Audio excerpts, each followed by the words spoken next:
We got breaking news here. The Boston Celtics holding a press conference today after the suspension there. Head coach Ime Udoka speaking there. Brad Stevens and Brett Grosbeck, one of the majority owners, speaking today. Let's listen in. Obviously a difficult time to be speaking to you all. It's a time of concern and reflection and action. We have strong values at the Celtics, and we are doing our very best to uphold them here. As you know, Ime Udoka has been suspended for the upcoming season for breaking team rules. For privacy reasons, I won't be able to offer many additional facts or circumstances around what occurred and why the suspension is in place. I really have to leave you with the wording of our statement, which was admittedly fairly crisp. You might notice I have notes here. I don't think I've ever had notes at a press conference. I enjoy speaking ad lib, extemporaneously, and letting things share freely, but in this case, I really have to refer to the notes and stay within the bounds, and I have to break it to you that if you had the notes in front of you, you wouldn't learn all that much. So it's sort of that type of press conference. I'm sorry for that. It's privacy reasons for the people involved is the concern. I can say a few things, and I have a few bullet points to add, and then Brad will have some words. I can say that as soon as we learned there was a potential situation, we immediately brought in a respected law firm to conduct a thorough investigation and impartial investigation. And they took some time, and we actually concluded that investigation with a report 2 days ago. So that's the reason for the timing here. There were leaks, by the way, around that time. Obviously, we would have nothing to do with that and nothing to gain from that, and any insinuation about the leaks, we don't know where they come from. They're part of the NBA, as we all know in this room, but it's really unfortunate. And it's unfortunate also that female staff members of the Celtics have been dragged into the public eye unwillingly and inappropriately, and we take a strong stand against that and just regret it for them. It's really, really unfortunate and not necessary. I won't be referring to anybody else who might be involved here, again, for privacy reasons, and not going to get into the details of the conduct at issue. But I have just a couple more closing little remarks. Ime has personally told me in a private conversation, just the general theme was, I'd say, acceptance and appreciation for how this has been handled. He can speak for himself on that, and in his release last night, he did speak to that, that he accepted this suspension. Brad and I have both met with the players. Brad can fill you in more on that, but I would say in general they are very concerned about this. It's not a welcome development, but they also, I felt, have energy and focus and commitment and drive to really accomplish great things, hopefully this season. So that's the commitment I'm feeling from the players, and that based on last year and based on everything we know about them, I think that commitment will be fulfilled. The suspension is for a season through June 30th, and we will make a determination at a later time about Ime's future with us, and that'll be discussed another time and has not been decided at this point.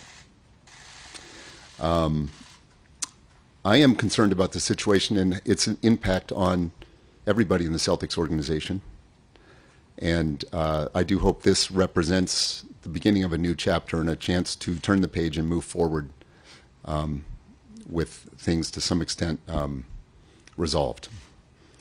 And I am personally very confident in the people we have here, starting with my partner and head of basketball, Brad Stevens, and everybody on the staff and the roster and the training staff and the front office and in the business office of the Celtics. We're going to stand together as a family, and we're going to move forward. And I'll turn it to Brad Stevens.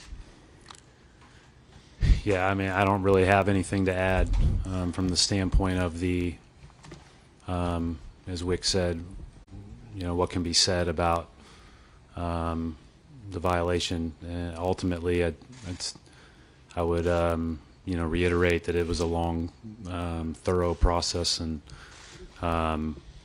obviously it's been a hard time. But I think, the only thing that I would like to say is that I thought, and Wick mentioned it already, I thought, we have a lot of talented women in our organization, and I thought yesterday was really hard on them, and I think that, nobody can control Twitter speculation and rampant bullshit, but I do think that we, as an organization, have a responsibility to make sure we're there to support them now, because a lot of people were dragged unfairly into that, and so I would just add that, and go from there. I know you'll probably have questions and comments, but I think that's important to address for them. Take some questions. What would have to happen post June 30th for you to revisit this situation? What would you have to see between now and June 30th? We haven't made any decision about going forward or what criteria might be, so I don't have any substantive answer to that. This is a question for either. When did the team first become aware of Ime's potential violations of team policies, and how long did that investigation process kind of take to unfold? Yeah, we learned over the summer, some part of the summer, that there was a situation, called in the law firm at that point, and the investigation had some twists and turns, and took some time to develop all the facts. And so it finally concluded. For now, everything we know was wrapped up 2 days ago. Wick, I know you can't go into a lot of detail, but a lot of people out there are saying this seems harsh, a whole year. Paul Pierce tweeted this should be a fine. Is there any information you can give us to open a window into how you came to this decision, and did it descend into sexual harassment? So on the second part, I'm not going. I don't have the ability to venture into the conclusions of our legal analysis. But I would say on the first part, we have reflected as a group, and with outside advisors and a diverse group, in fact, of people deciding really what to do, which I take ultimate responsibility for at the Celtics. Everything that is decided. But I personally feel that this is well warranted and appropriate, backed by substantial research and evidence and facts, and so I'm standing by the decision. And Ime has accepted it and has expressed, in fact, appreciation. I don't want to belabor that, but he's been accepting of it, and he's planning to move forward on this basis. So we are over here. We are suspending him for the year, and it's in place, and we're moving forward. Brad, you expressed some frustration about that rampant speculation on social media and on Twitter about the many female employees within the organization. Did the Celtics have any internal communication with their female employees about how to handle what was obviously a very emotionally devastating situation for many of those employees? Yeah, I mean, there was messaging sent out. There was meetings to make sure that everybody's available and supportive. But, I don't think that, I think we still need to make sure that we're there for a while beyond that. Like, it's, I think that was really unfair, in my opinion.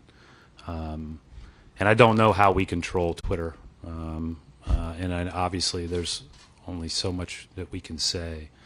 But our job is to support, and our job is to be there as everybody goes through the hard time, and everybody digests this stuff differently, obviously. But yesterday was unfair to them. Is there anything that the Celtics organization, in your opinion, could have done differently in handling this situation to prevent some of the damage to the organization we saw yesterday? And separately, are there any other team employees who are also receiving any punishment for what has transpired? So we have strong policies and procedures in place, like most businesses, well-run businesses in corporate America. We have probably very similar policies. And we have enforced them in the past, and we're enforcing them now. And I think this action will help remind everybody of the importance of the policies and procedures governing workplace behavior. And no comment on any other, there's nothing else being discussed. Wick, you talked about the meeting with the players and that they were concerned. Can you go into more detail about that? Obviously, they're going to go on with the future season without the coach, but are they preparing for long-term without Ime? I'd like to, we're not going to talk about the long term because nothing's been decided, but if Brad wants to add any extra words to the discussions with the players, he might be the right person to do that. You know, obviously there's a lot of sensitivity and confidentiality around, you know, the outside, you know, firm and their investigation, and who knows. So a lot of people obviously were not aware that there was potentially going to be any change or anything that would be unique, and so that, you know, there's a real relationship there with a lot of guys, rightfully so. They you know, had an incredible year last year. There is a personal connection. There's a care both ways, and so, you know, human beings are human beings, right? Like, that's going to be the way it is. And to think that, you know, guys are on the team or coaches or anybody else in the organization could just walk back out on the court and everything is fine is not the way it is, right? So, you know, I just think that this is a really, really tough situation, but we're gonna be forward focused. We're gonna be forward focused, as I said, with addressing what we need to address to make everybody, you know, get everybody ready to go on Tuesday when we start a new season. And I believe we will be, but I'm not going to ignore the fact that there are human emotions all over the place. Wick, just to follow up on Abby's question here, did you say you weren't going to comment on whether or not anyone else was punished? Well, then I did comment. There's Yeah. nothing else contemplated. Thank you, Jimmy, for... Yeah, okay. And so I guess what I'm looking for is some information, reassurance that this wasn't a wider problem than just Ime, that there's a problem with the culture or the way this was addressed when it was first brought to your attention. We think our culture is very strong. We're very proud of it, but this has shaken it, maybe, or but I don't think there's a wider issue than what we've spent several months uncovering and then deciding what to do about it. So I don't think it goes more broadly, but you know, that's our current thinking. Wick, what constituted a year-long suspension and not firing Ime? That we're not going to get into our deliberations. This felt right, but there's no clear guidelines for any of this. This is really conscience and gut feel and being here 20 years, and I'm responsible for the decision ultimately, although took a lot of advice from partners and like Brad and others, and we collectively came to this and got there. But this is there was not clear what to do, but it was clear that something substantial needed to be done, in my view, and it was.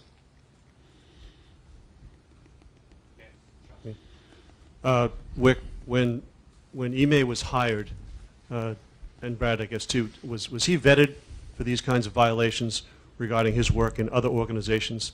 Are you confident saying this never went on anywhere else before he came to the Celtics? Diligence. Yeah, everybody that is an employee here goes through that vetting process. Obviously, you know, you always ask questions, and you know, he's got nothing but glowing remarks, and so yeah, I think that's a pretty consistent thing throughout anybody in the organization. Brad, who's going to coach the team now? Yeah, Joe's going to be in charge, and you know, it's not an easy timing for him or the rest of the staff, but he's an exceptionally sharp and talented person, and I believe strongly in him and his ability to lead people, his ability to galvanize a room and get behind him, and his ability to like organize and understand all that comes with running a team during a season. He's got really good help on his staff. I think Damon Stoudemire, Ben Sullivan, those two guys are critical, in my opinion, to Tony Dobbins, Aaron Miles, DJ McClay. They've got a good staff. They've got a good group, and on down the line, and obviously Matt Reynolds. Those are the assistants that are all there, in addition to others. But they're a really good group, and they're going to need to pull together, and they're going to need to really support each other. But I believe in Joe's leadership, and again, with all of them bringing their strengths to the table, I think that this will be an unbelievable challenge. But it's also I'm really confident in the team and the coaching staff that's going to take the court on Tuesday. It's not what we expected, to have happened, but I'm very confident. Two Quick quick, just follow-up. Adam. All right, that was President of Basketball Operations Brad Stevens, the former coach, of course, that handed over the keys to Ime Udoka. Also, Wyc Grousbeck, the majority owner of the Celtics. But we did not hear from Udoka, but he did release his statement today referring to a suspension. I want to apologize to our players, fans, entire Celtic organization, and my family for letting them down. I'm sorry for putting the team in this difficult situation, and I accept the team's decision. We'll go on to say, out of the respect for everyone involved, I will have no further comment. We're bringing our head coach, Avery Johnson, with more on this. And, Coach, we had a chance to unpack a little bit there, but something I picked up what Brad Stevens said. He said forward focus with the team starting a new season on Tuesday. That starts with Joe Mazzulla, one of his assistants there, now elevated. Your thoughts on the team kind of moving forward here with Udoka suspended for 1 year?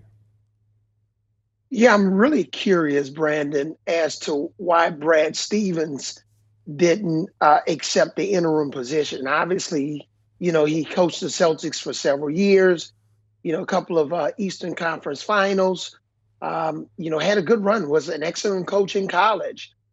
So I'm wondering, what was the decision for Brad not to take it for 1 year? But obviously he has a tremendous amount of confidence in his assistant coaching staff. And one of the names that he's mentioned was a guy that I played against throughout my NBA career that's been a head coach on the collegiate level and also an assistant coach, Damon Stoudemire. I think he is going to be critical because he's going to be the guy that the players, I believe, are going to lean on the most. And also Marcus Smart, his on-the-court leadership is going to be vital with the Celtics taking the court on Tuesday.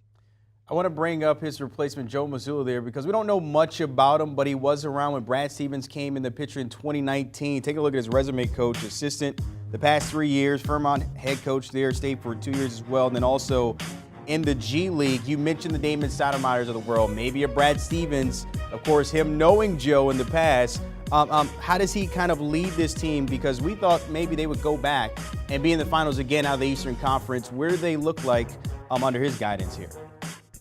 Well, I think the key for Joe is going to be you're not going to overhaul the system. Ime Udoka came in and changed the culture, especially defensively, holding those young players like the Jason Tatums and the Jaylen Browns accountable on the defensive end. I think he's going to want to insist on improving their assist-to-turnover ratio, specifically Jason Tatum. He had too many quarters, especially in the Eastern Conference Finals and in the finals, where he turned the ball over 3, 4, 5, 6 times in a quarter. So I think he's going to insist on better ball control, taking better care of the basketball, getting more shots at the basket, but more than anything, keeping that defensive culture, defensive identity, and discipline that Ime Udoka brought from some of his past stops as an assistant on really good coaching staffs led by the Doc Rivers of the world, but also the legend in Greg Popovich. Coach, does this change the level of balance and power in the Eastern Conference, knowing what they did last season? And, of course, you have the Brooklyns there. You have Cleveland, who is trending, and others that will be contending. Milwaukee, who won it a couple of years ago. Where do you kind of see them now heading into 2022? Well, obviously, everybody knows that players make plays and players, win games, but players also need leadership. And I think they're going to miss Udoka's leadership. So I think they're potentially going to take a step or two backwards. And that's going to elevate some of the other teams that were right there in that 3-4 spot, like the Miami Heat or the Philadelphia 76ers. Now I have the Milwaukee Bucks as the odds-on favorite to win the Eastern Conference, barring any injuries like what happened to Middleton on last year. So this definitely takes the Boston Celtics. They'll take a step back. There are a lot of unknowns about now the interim head coach. Who knows if they're in an NBA playoff 7-game series like they won 2 of those last year, if they're going to be able to, manufacture wins in those situations. So a lot of question marks about the Celtics moving forward, not about their roster or their star players, but about this head coach. We'll see if those questions are going to be answered during the NBA upcoming season. And that season starts on Tuesday for them when they start camp as they get ready for 2022-23, maybe to repeat as those Eastern champs there. Avery Johnson, appreciate your time breaking that all down. Of course, after that presser with the Celtics, Ime Udoka out for that 1-season suspension there, but take a look at the odds. Celtics still the favorite at 5 plus 550. Warriors right there who actually won the championship 6-1. The Bucks who Avery is rolling with at 650, and then the Nets and Clippers rounding out the top 5 to win it all. Do you want a sports network that delivers everything that matters about the game? The highlights, the picks, the instant analysis, no yelling, no fake debates, no politics. Hit the subscribe button and never miss a moment.